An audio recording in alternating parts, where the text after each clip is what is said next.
Hello student, मैं आपकी teacher प्रेरणा सक्सेना। आज हम हिंदी का पाठ 6 हीरा कुणी पढ़ने जा रहे हैं। तो आप मेरे साथ साथ अपनी बुक को खोल लीजिए और पढ़ना शुरू कीजिए। इसमें सीखने योग्य जो बातें हैं वो पालतू पशु पक्षियों के प्रति स्नेह भाव रखना, संज्ञा के भेद, जातिवाचक, भाववाचक तथा व्यक्तिवाचक संज्ञा का परिचय अपन को इस पाठ में सीखने को मिलेगा। पाठ पढ़ना शुरू करते हैं। ग्वालिन का नाम था हीरा और उसकी गाय का नाम था कुणी। हीरा का 1 महीने का बच्चा था। गाय की भी 1 महीने की बच्चियाँ थी। हीरा रायगढ़ के पर्वत पर चढ़कर महाराष्ट्र के राजा को दूध देने जाया करती थी। राजा कुणी गाय का दूध पीकर आनंद मनाता था। बच्चियाँ रोती रहती थी। हीरा के मन में बच्चिया के लिए किसी भी दिन दया नहीं जागती थी। दूध दोहने के समय कुणी गाय रह रहकर बच्चिया को पुकारा करती थी। बच्चिया दौड़ दौड़कर दूध पीने के लिए आती, पर हीरा उसे लौटा देती थी, उसे खूंटे से बांधे रखती थी। इस प्रकार बच्चिया अपनी माँ को नहीं पा सकती थी और दूध के लिए तरसती बिलखती रहती थी। हीरा का ध्यान उधर कभी जाता ही नहीं था। वह तो सुबह शाम दूध धोकर उसे बेचने के लिए राजा के किले में चली जाती थी। रात होने से पहले ही हीरा किले में लौट आती थी। पहले आप बच्चे को दूध पिलाती, थपकियाँ देकर सुला देती, फिर बच्चिया को पकड़कर कुणी के पास ले जाती। बच्चिया लपक कर अपनी माँ की गोद में जा पहुँचती। दूध जरा सा भी पी पाती थी। कुणी अपनी बच्चिया के तन को चाटकर सुला दिया करती थी। बच्चिया भूखी रह जाती थी और राजा दूध पीकर मौज मनाता था। इसी तरह दिन बीतते रहे। एक दिन हीरा दूध बेचने के लिए किले में गई। वहाँ दूध का मूल्य चुकाने में राजा के कोषाध्यक्ष ने देर लगा दी। शाम का घंटा बज गया। किले का फाटक बंद कर दिया गया। हीरा बोली, द्वार खोलो। पहरेदार ने कहा, आज्ञा नहीं है। हीरा का मन बच्चे के लिए झटपटाने लगा। वह रो रो कर कहने लगी, मेरा मुन्ना भूखा है, तुम्हारे पैर पड़ती हूँ, फाटक खोल दो। राजा के पत्थर दिल पहरेदार ने द्वार नहीं खोला। बालक को दूध पिलाने के लिए माँ की छाती फटने नेक्स्ट पेज पे लगी।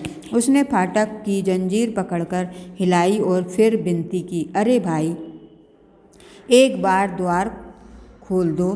पहरेदार ने फिर झल्लाकर कहा, हुक्म नहीं है। सूरज छिप गया है। पंछी पंख फैलाकर अपने बसेरों की ओर उड़ रहे। किले के मध्य भाग में देव मंदिर के ऊपर सांझ का तारा दिखने लगा। हीरा रोकर मन ही मन कहने लगी, काश मुझे पंख मिल जाते और मैं अपने लाल के पास पहुंच जाती। वह दूध पिए बिना बिलख रहा होगा। पहाड़ के नीचे तराई में ही हीरा का घर था। कुणी गाय अपनी बच्चिया को पुकार रही थी। वहाँ से उसकी पुकार हीरा को सुनाई पड़ी। वह दूध की मटकी पटक कर उठ खड़ी हुई। वह किसी रास्ते की खोज करने लगी। किले की दीवार पुरानी थी। एक जगह पर किनारे से पहाड़ धंस गया था। एक पीपल का पेड़ दीवार पर झुका था। उसी जगह पर आधी रात में चांदनी पड़ रही थी। हीरा ने चांदनी में देखा कि चट्टानों की नोकें घड़ियाल के बड़े बड़े दांतों की तरह चमक रही हैं। हीरा उसी रास्ते से धीमे धीमे उतरने लगी, एक एक पत्थर पर पैर टिकाकर। उसके बाद एक पगडंडी से हीरा अपने घर जा पहुंची। उस समय रात का तीसरा पहर बीत रहा था। भोर होने की तैयारी थी। बच्चा रो रो कर सो गया था। हीरा सोते हुए बच्चे को उठाकर छाती से लगाकर दूध पिलाने लगी। उधर रस्सी तोड़कर कुणी की भूखी बच्चिया भी दूध पीने लगी थी। हीरा ने उस दिन उसे बांधा नहीं। भोर हो गई, दिन चढ़ने लगा। राजगढ़ कि रायगढ़ के राजा ने नींद से जागकर दूध मांगा। हीरा दूध नहीं लाई थी। हीरा के घर में दूध लाने के लिए सिपाही को दौड़ाया गया। हीरा कहने लगी दूध नहीं है, सूख गया। वह ठहरा राजा का सिपाही, वह भला क्यों मानने लगा था। हीरा को पकड़कर वह किले में ले आया। राजा ने हीरा से सारी कहानी सुनी। उसका दिल पिघला। राजा ने हीरा को एक गांव जागीर में दे दिया और जिस मार्ग से हीरा अपने जीवन को संकट में डालकर अपने बच्चे के समीप जा पहुंची थी, राजा ने उस कठिन रास्ते का नाम ही हीराकुंडी रख दिया। ठीक है ना। तो ये पार्ट तो हो गया आपका। इसके आ गए कुछ नए शब्द, तो पढ़ते हैं नेक्स्ट पेज पे। ग्वालिन माने दूध बेचने वाली। पर्वत मीन्स पहाड़। बिलखना माने बहुत अधिक रोना या दुखी होना। तरसना मीन्स किसी वस्तु को पाने के लिए बेचैन रहना। कोषाध्यक्ष यानी खजांची, आय व्यय का हिसाब रखने वाला। पहरेदार माने रक्षक, रखवाली करने वाला। कुणी माने गाय का नाम। छटपटाना माने तड़पना, व्याकुल होना। छाती फटना यानी दुख का असहनीय होना। जागीर माने राज्य की ओर से मिली हुई भूमि। संकट माने मुसीबत। चट्टान माने भारी व बड़ा पहाड़। ठीक है, तो आज इतना ही।